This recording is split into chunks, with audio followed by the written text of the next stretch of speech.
देखोगे तो हर मोड़ पे मिल जाएंगी लाशें। देखोगे तो हर मोड़ पे मिल जाएंगी लाशें। ढूंढोगे तो इस शहर में कातिल ना मिलेगा। सलाम, नमस्ते, सत श्री अकाल। मैं हूं आपके साथ हर्षिता मिश्रा और आप देख रहे हैं टाइम्स मेल। इश्क और मुश्क छुपाए नहीं छुपते।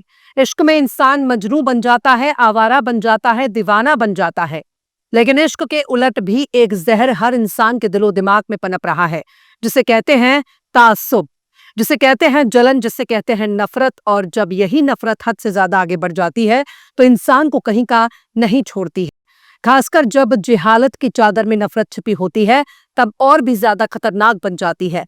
और इसी जहालत के लिए कुर्बान होने में सबसे आगे नाम निहाद निकम्मों की सबसे बड़ी टीम बदनाम जमाना बन चुकी है। निक्कर गैंग इस वक्त अपना लंगोट लेकर यहां वहां फरार चल रही है।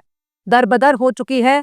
लंगोट और निक्कर बचाना उसके लिए बहुत बड़ी मुसीबत बन चुकी है, क्योंकि निक्कर गैंग ने फरार चल रहे अपने जमूरों से रिश्ते मुल्कता कर लिए हैं, रिश्ते तोड़ लिए हैं। कच्चे वाली गैंग ने पूरी दुनिया में हिंदुस्तान का नाम खराब किया है। दरअसल बरेली में कच्चे वाली गैंग को पुलिस खोज खोज कर पकड़ रही है, घसीट घसीट कर इनको जेल भेज रही है। और कच्चे वाली गैंग अपना कच्चा बचाने में लगे हुए हैं। जहां जहां इन लोगों ने अपना कच्चा लहराया है, वहां वहां इन्हें भागना पड़ रहा है और अपने निक्कर के साथ साथ लंगोट भी छोड़कर भागने के लिए मजबूर होना पड़ रहा है। इस वक्त बजरंग दल के नफरती जमूरे एक जगह से दूसरी जगह भाग रहे हैं। उनके कारनामों की वजह से उत्तर प्रदेश की बरेली पुलिस को पूरी दुनिया से लानत मिल रही है। देश के कोने कोने में बरेली पुलिस ने बजरंग दल की हौसला अफजाई में अपनी नाक कटा रखी है। और अब जैसे ही योगी आदित्यनाथ के मान सम्मान की बात आई, जैसे ही पुलिस महकमे की इज्जत की बात आई, वैसे ही पुलिस ने अपनी लूटी हुई इज्जत को बचाने के लिए बजरंग दल के जमूरों को गिरफ्तार करना शुरू कर दिया है।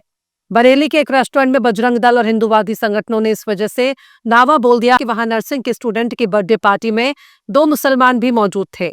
लिहाजा बजरंग दल ने इस बर्थडे पार्टी को लव जिहाद करार दे दिया।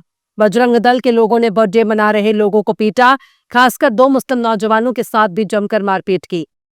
लड़की कहती रही कि ज्यादातर हिंदू ही थे और उनकी पार्टी में सिर्फ 2 मुसलमान दोस्त आए थे। पर जब मौके पर पुलिस पहुंची तो पुलिस ने इन मारपीट करने वाले लोगों के खिलाफ कोई भी एक्शन लेने के बजाय उल्टा मुस्लिम लड़कों पर ही एक्शन ले लिया। लेकिन जब देश भर में इस वारदात की चर्चा होने लगी और दुनिया भर में यूपी पुलिस पर सवालिया निशान उठने लगे, तब पुलिस बेहद शर्मसार हो गई। फिर रेस्टोरेंट मालिक की तरफ से इस मामले में इन गुंडई करने वाले बजरंग दल के लफंगों के खिलाफ FIR दर्ज कराई गई। तब जाकर 6 को गिरफ्तार किया गया, जिसमें एक नाबालिग भी शामिल है। इस घटना का मुख्य आरोपी ऋषभ ठाकुर अभी भी अपना लंगोट बचाकर फरार चल रहा है। न वो अपना कच्चा छोड़ रहा है और न लंगोट छोड़ रहा है। आगे ऋषभ ठाकुर भाग रहा है तो पीछे पीछे पुलिस भाग रही है। जब हर तरह से बजरंग दल पर सवालों की उंगलियां उठने लगी है और बजरंग दल पर बैन लगाने की मांग होने लगी, तब जाकर बजरंग दल ने आरोपी ऋषभ ठाकुर से किनारा कर लिया। बजरंग दल के पदाधिकारियों का कहना है कि ऋषभ को पहले ही संगठन से बाहर निकाला जा चुका है। बजरंग दल के महानगर संयोजक ने कहा है कि ऋषभ का संगठन से कोई मतलब नहीं, उसे 14 दिसंबर को ही संगठन से निकाल दिया गया था। वो और उसके साथ ही अगर कोई कारनामा को अंजाम दे रहे हैं तो उसका बजरंग दल से कोई लेना देना नहीं है। बजरंग दल का यह बयान बताने के लिए काफी है कि बजरंग दल देश के नौजवानों की जिंदगी किस कदर खराब कर रहा है। पहले इनको भड़काता है, इनके जरिए अलग अलग वारदात को अंजाम देता है और जब उसके ही लोग फंस जाते हैं और उन पर पुलिस एक्शन हो जाता है, तब बजरंग दल बहुत ही चालाकी से अपने ही लोगों से पीछा छुड़ा लेता है। अब लोगों को यह सोचना होगा कि वो अपनी जिंदगी किन के लिए खराब कर रहे हैं। धर्म के नाम पर दूसरों को मारने काटने और उनको तबाह करने के चक्कर में खुद को बर्बाद कर रहे हैं। बजरंग दल का ऋषभ ठाकुर अभी भी सोशल मीडिया के जरिए जहर उगल रहा है, पर पुलिस के हत्थे नहीं चढ़ रहा। गौर करने वाली बात यह है कि सोशल मीडिया पर सफाई दे रहा है और कह रहा है कि बर्थडे पार्टी में 4-5 मुसलमान थे और 5-6 लड़कियां थी, लिहाजा ये लव जिहाद है और उसने कुछ भी गलत नहीं किया। यानी बजरंग दल ने ठेका ले रखा है कि कोई भी शख्स अगर अपना बर्थडे मनाता है तो बजरंग दल से परमिशन लेनी पड़ेगी। बजरंग दल को बताना होगा कि हमारे यहाँ कितने लोग आ रहे हैं और उसमें कितने मुसलमान हैं, वरना बजरंग दल की नजर में इसे लव जिहाद कहा जाएगा। सबसे पहले तो यही तय होना चाहिए कि क्या मुसलमानों से यारी दोस्ती करना लव जिहाद माना जाएगा। अगर देश भर में यही काम करना है तो फिर पुलिस महकमे को बंद करके बजरंग दल के हाथों में लॉ एंड ऑर्डर थमा देना चाहिए। उत्तर प्रदेश की योगी आदित्यनाथ हुकूमत को अब यह तय करना होगा कि वो बजरंग दल जैसे संगठन के खिलाफ एक्शन लेंगे या नहीं, क्योंकि इससे योगी आदित्यनाथ की अपनी इमेज का ही नुकसान होगा। हर किसी को मालूम है कि भारतीय जनता पार्टी के अंदर भी आपस में एक तलवार तनी हुई है और जब बजरंग दल इस तरह की हरकतों को अंजाम देगा तो लोगों की नजर में योगी आदित्यनाथ की क्या हैसियत रह जाएगी। अगर बजरंग दल ही यूपी पुलिस पर ज्यादा भारी पड़ रहा है तो इससे आदित्यनाथ का ही नुकसान होगा। और ये मत भूलिए कि जिसका रेस्टोरेंट पर हमला किया गया वो भी एक हिंदू ही था।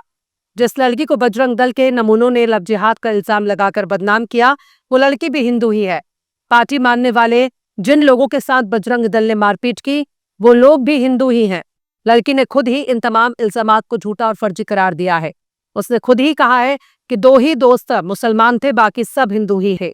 यानी अब बजरंग दल तय करेगा कि आपके निजी प्रोग्राम में कौन आएगा और कौन नहीं।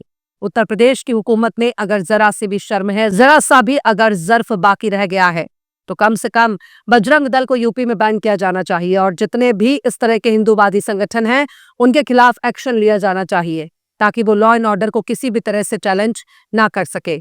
और योगी आदित्यनाथ को अब ये तय करना होगा कि उनके सूबे में उनकी पुलिस की कोई अहमियत रह गई है या नहीं, क्योंकि अगर योगी आदित्यनाथ में फौरी तौर पर कोई कदम ना उठाया तो ऋषभ ठाकुर जैसे अनगिनत ऐसे लोग अभी भी मौजूद हैं जो पुलिस को चैलेंज कर रहे हैं, जो हुकूमत को चैलेंज कर रहे हैं, जो कानून को ठेंगा दिखा रहे हैं।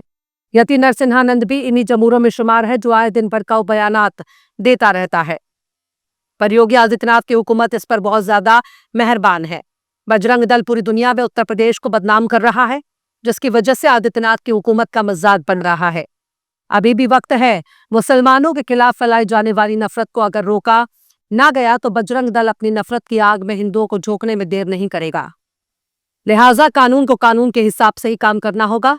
बजरंग दल के जो नमूने अभी पुलिस के हत्थे नहीं चढ़े हैं उनके बारे में पुलिस को भी मालूम है कि वो लोग आखिर कहाँ हैं और क्यों छुपे हैं। पुलिस चाहे तो चुटकी बजाकर ऋषभ ठाकुर जैसे नफरती जमूरों को गिरफ्तार कर जेल में डाल सकती है, लेकिन शायद पुलिस उन्हें पकड़ना ही नहीं चाहती, वरना अब तक तो ऋषभ ठाकुर गिरफ्तार हो चुका होता। और सिर्फ गिरफ्तार करने से कुछ नहीं होता, जब तक उनके खिलाफ अदालत के जरिए सजाएं तय ना हो जाए तब तक गिरफ्तार करने या ना करने से कोई भी फर्क नहीं पड़ता।